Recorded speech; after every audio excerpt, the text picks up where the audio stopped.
But I also, to a degree, maybe I'm a libertarian. I think if 20 people or 30 people get in a room and they all agree to do something and it makes them happy, then they should be allowed to do it. If nobody's hurt, nobody's upset by it, then they should do it.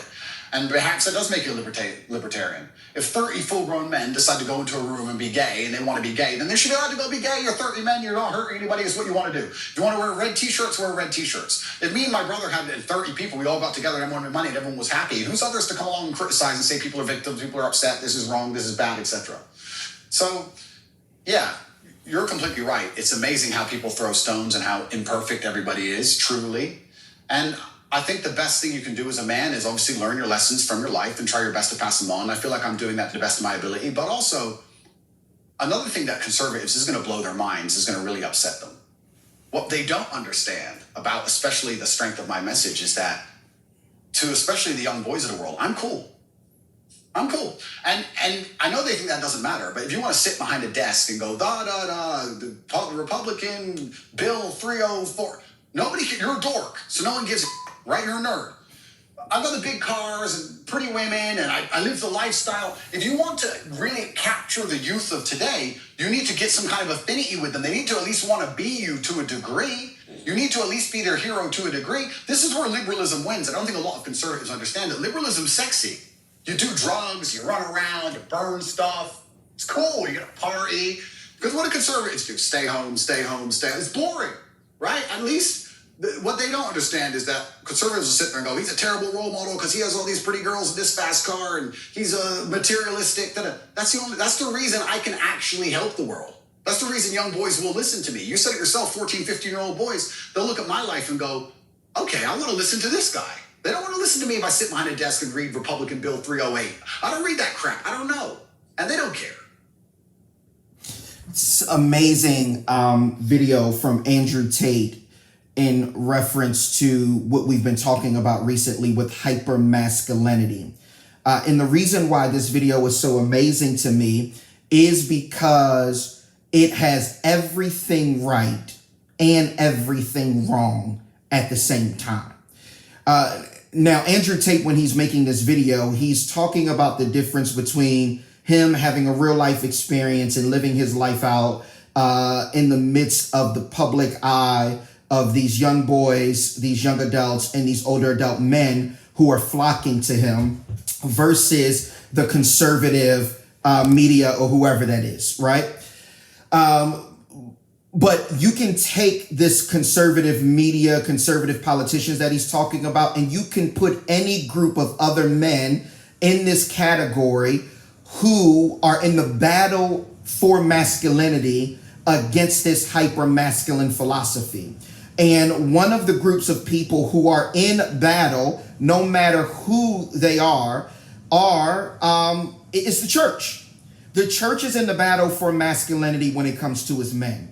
And I think one of the mistakes that the church is making in their battle for masculinity is they're making the mistake to believe that since we know that we've won the eternal battle of masculinity, that we don't have to fight the present battle of masculinity. And we are losing men by the droves to this hyper-masculine philosophy that has this complex confusion. To a person who does not critically think, it seems like it's clarity. And here are the areas where this masculinity is right and wrong at the same time. It has amazing texture. It feels manly. It feels masculine. It talks about the things that are core to masculinity in young men's heart, teenagers that they're searching for, and younger adult males that they're trying to form, and in older males that they're trying to perfect. It has a great texture to it, but it has no tenets. It has no standards. It has no finish line. It has no model of what this looks like in a healthy shell. And the reason it does not have these tenets is because everyone can take this hypermasculinity and build it to whatever they want it to be. This hypermasculinity is like giving a little boy a box of Legos and telling them, build me a castle. You'll get a different castle from every little boy's build. Some things might be the same. Some things are going to be very different. It has texture, but no tenets. It has honesty, but no holiness. There is nothing that can tell you that this masculinity is right or wrong. The only thing that they care about is I'm on a journey. This journey is a self-realized journey. As long as I'm honest about what I believe I've done right and what I've done wrong. Now, notice I said honest. I'll admit it, but there's no need to apologize for it. Why? Because I'm a man. And men go out there, we take the fort, we make the mistakes, we destroy stuff. But as long as we get to our defined definition of manhood, that's okay. So I'm not apologizing. It not only has honesty, but no holiness. It has compassion with no conviction.